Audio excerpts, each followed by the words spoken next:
నిజమే అది. Side side side side side. ఇప్పుడు మా ఫ్రెండ్ ఈ ప్లేస్ లో కూర్చుంటది. ఏదమ్మా ప్లేస్? ఇగో ఈ సీట్ లోనే కూర్చుంటది. ఇప్పుడు కూర్చున్న తర్వాత చెప్పండి ఇప్పుడు ఎట్లా కూర్చుంటుందో చూద్దాం. డోర్ ఇస్తుంది మేడం.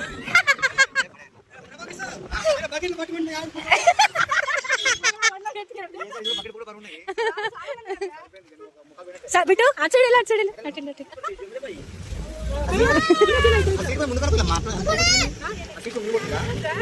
సైడ్కి వెళ్ళండి సన్నీ, కార్లు వస్తాయి. ఇది ప్లేస్ ఇల్లు ఇరికిపోయింది పాపం. ఇది సిచ్యువేషన్ ఆర్మీ వాళ్ళది. మీరు అనుకుంటారు బాగా సుఖంగా తిని ఎంజాయ్ చేస్తారు అనుకుంటారు, అట్లేమి ఉండదు. అన్ని ఇట్లాంటి సిచ్యువేషన్స్ ఉంటాయి కదా, ఇలాంటి కష్టాలు ఉంటాయి.